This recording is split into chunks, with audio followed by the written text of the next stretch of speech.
Everyone, मैं हूँ तो मेरे चैनल में आप सभी का बहुत बहुत स्वागत है। आज मैं बात करने वाली हूँ मेंस्ट्रुअल कप और वर्जिनिटी के बारे में। जी हाँ, इन दोनों का संबंध क्या है? क्या जो वर्जिन लड़की है या फिर जो अनमैरिड है या फिर जो टीनेजर है वो क्या मेंस्ट्रुअल कप का इस्तेमाल कर सकते हैं? तो आइए इसमें ही डिटेल से बात करते हैं, क्योंकि सबसे पहली बात कि मैक्सिमम जो टीनेजर्स, इवन मैं भी जब टीनेज एज में थी तब मुझे भी इसके बारे में कुछ भी पता नहीं था। उस वक्त ये इतना हाईलाइट था भी नहीं। जो हाईलाइटेड था मैंने वही यूज़ किया और आज की डेट में जो हाईलाइट है मैं वही यूज़ करती हूँ। तो कुछ टीनेजर ऐसे हैं या फिर कुछ अनमैरिड फीमेल्स ऐसे हैं ना, जो इसका इस्तेमाल करना तो चाहते हैं ना, पर बहुत ज़्यादा कन्फ्यूज्ड हैं। पहले कन्फ्यूज्ड है इसको यूज़ करने के बारे में, दूसरा कन्फ्यूज्ड है वर्जिनिटी के बारे में, और तीसरा कन्फ्यूजन है इसके साइड इफ़ेक्ट्स के बारे में। तो मैं डिटेल्स में अलग अलग एपिसोड करके आपकी सारी जो कन्फ्यूजन है वो दूर करूँगी, क्योंकि एक ही एपिसोड में सारी चीज़ें बताने जाऊँगी तो वीडियो बहुत लंबी हो जाएगी। आज मैं स्पेशली बात करने वाली हूँ वर्जिनिटी एंड मेंस्ट्रुअल कप के बीच के संबंध के बारे में। सबसे पहली बात ना, इंडिया में ना ये जो वर्जिनिटी नाम का एक वर्ड है ना, ये एक बहुत बड़ी टैबू है। असल में ये कुछ भी नहीं है, पर एक क्रिएटेड एक हमारी थॉट है। ये एक सिर्फ फीमेल्स की एक पतली सी झिल्ली है, एक हाइमन है, जो बहुत हार्ड एक्सरसाइज करते हैं, स्विंग वगैरह करते हैं। मैं नॉर्मल स्विमिंग की बात नहीं कर रही हूँ कि आप एक आध बार डुबकी लगा लिए, वो नहीं। जो स्विमर्स होते हैं या फिर जो हार्ड वर्क करते हैं, जो एक्सरसाइज करते हैं, योगा वगैरह करते हैं ना, उनकी वैसे ही स्ट्रेच हो जाती है और कभी कभार टूट भी जाती है, क्योंकि ये डिपेंड करता है फीमेल्स टू फीमेल्स कि ये कितनी पतली है, ये टिश्यू कितनी स्ट्रॉन्ग है। किसी किसी फीमेल्स का तो आधा टूटा ही रहता है और वो फिर किसी ऑब्जेक्ट्स से पूरा का पूरा टूट जाता है। पर ज़रूरी नहीं कि हर बार उनको ब्लीडिंग हो। तो सिर्फ वर्जिनिटी जो है ना एक टैबू है, सबसे पहली बात। और दूसरी बात ये है ना कि जानते हुए भी हमारी जो एजुकेटेड कल्चर है वो जानते हुए भी कि ये हाइमेन किस किस रीज़न की वजह से टूट सकती है, वो अपने जहन में ये ज़बरदस्ती बिठाए हुए हैं कि नहीं, ये हाइमेन सिर्फ और सिर्फ एक ही कारण से टूट सकती है और वो है इंटीमेसी। और ये बहुत ही ज़्यादा नॉर्मल है। अब बात ये है कि ये जो मेंस्ट्रुअल कप है ना, ये सबसे पहली बात कि हमारे एनवायरनमेंट के लिए बहुत फ्रेंडली है, आपके हेल्थ के लिए बहुत फ्रेंडली है, अपडेटेड है, क्योंकि जो हम पैड यूज़ करते हैं फीमेल्स, इस वजह से काफ़ी पोल्यूशन हो रहा है। आपके हेल्थ के लिए भी काफ़ी ये मतलब अनकंफर्टेबल सा है। आपको ईचिंग की प्रॉब्लम, रैश की प्रॉब्लम, अनकंफर्टेबल, आप क्लॉथ्स का इस्तेमाल ठीक तरीके से नहीं कर सकते, बहुत सारी इशू है। पहले ज़माने की कुछ और चीज़ें हुआ करती थी जिसको अपडेट किया पैड ने, अब पैड को अपडेट किया है मतलब कि टैम्पॉन जो है, मेंस्ट्रुअल कप है इसने।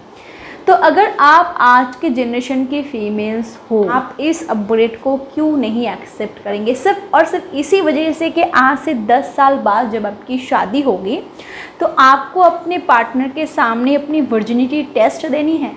हाँ, ये सच्चाई है, इसको तो एक्सेप्ट करना ही पड़ेगा कि अगर आप मेंस्ट्रुअल कप यूज़ करते हो या फिर टैम्पॉन यूज़ करते हो तो वो जो हाइमेन है या फिर जो पतली सी झिल्ली है वो टूट जाएगी, क्योंकि ये एक ऑब्जेक्ट है और डेफिनेटली जब आपके प्राइवेट पार्ट थ्रू कुछ भी इंसर्ट होता है अंदर तो वो हाइमेन टूट जाती है। पर सिर्फ और सिर्फ यही वजह काफ़ी है इस चीज़ के लिए कि आप अपने कंफर्ट के साथ कंप्रोमाइज़ करो। सिर्फ यही काफ़ी है कि 10 साल 20 साल बाद या फिर 5 साल बाद आप किसी से शादी करोगे और उसको आपकी वर्जिनिटी टेस्ट वो आपका लेगा और आपको देनी है। हो सकता है कि स्टिल आपका ब्लड लॉस ना हो, तो आपके इतने दिन का, इतने सालों का मेहनत का क्या फ़ायदा? क्योंकि ये तो सच्चाई है कि अगर एक्सरसाइज से, स्विमिंग से, डांसिंग से, योगा से, कुछ भी चीज़ों से जिससे टूट सकती है, अगर नहीं भी टूटती तो मेंस्ट्रुअल कप या फिर टैम्पॉन से वो कंफर्म है कि टूटेगी। सबसे पहली बात कि मेंस्ट्रुअल कप जो है वो एनवायरनमेंट फ्रेंडली है। आपको पोल्यूशन जो है वो बहुत हद तक कम हो जाता है। दूसरा, ये बजट फ्रेंडली है। आप देखो ये जो पैड वगैरह आते हैं कितना कॉस्टली होता है, 6 7 8 पैड के 80 रुपये, 100 रुपये लग जाते हैं, जबकि मेंस्ट्रुअल कप जो है वो 500-600 में आती है और आपका 4-5 साल इसमें आप यूज़ कर सकते हो।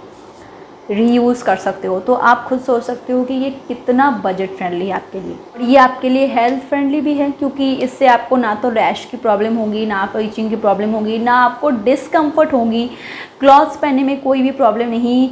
इंसर्ट करने के बाद आप भूल ही जाते हो 7-8 घंटे कि आपको पीरियड आए हैं। अगर आपको क्रैम्प नहीं होता, आपको कोई पेन नहीं होता ना, तो डेफिनेटली आप भूल ही जाते हो। हाँ, हालांकि स्टार्टिंग में कुछ डिस्कम्फर्ट होती है इसको यूज़ करने में, क्योंकि डेफिनेटली आप इससे यूज़ टू नहीं हो, डेफिनेटली आपको कोई भी एक्सपीरियंस नहीं है इसके बारे में, तो 2-3 सर्कल जो है वो आपको डिस्कम्फर्ट होगी।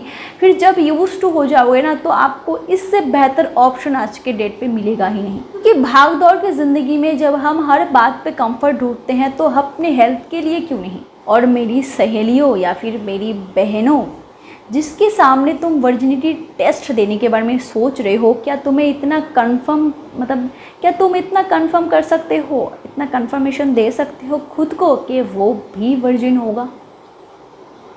क्या वो भी तुम्हारे लिए वर्जिन बैठा होगा?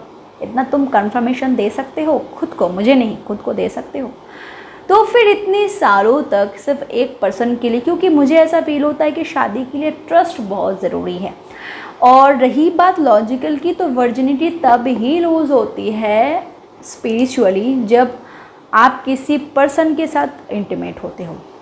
पर अगर अपने प्रोटेक्शन के लिए सिर्फ हाइमेन को तोड़ना हो, तो ये वर्जिनिटी लॉस्ट नहीं है मेरे हिसाब से। तुम चाहते हो, अगर तुम चाहते हो कि अपने कंफर्ट को पहले चूज़ करना, अगर तुम इसका इस्तेमाल करना चाहते हो, अगर तुम बजट को सेव करना चाहते हो, अगर तुम हाइमेन को सेव करना चाहते हो ना, सबसे पहली बात अपने कंफर्ट को ढूंढना चाहते हो, तो मेंस्ट्रुअल कप और tampon is best option for you. Otherwise अगर तुम वर्जिनिटी टेस्ट देना चाहते हो आज से 5-10 साल बाद, तो यू कैरी ऑन, तुम पैड के साथ कंटिन्यू कर सकते हो और तुम इस टैबू को ना मेंटेन कर सकते हो। एक बात बहुत ज़रूरी है सबके लिए, चाहे तुम वर्जिन हो चाहे ना हो, हर एक रिलेशनशिप में लॉयल्टी और ट्रस्ट इम्पॉर्टेंट है, आज के डेट में भी। Thank you so much for watching my video. Keep watching and keep healthy. Bye bye.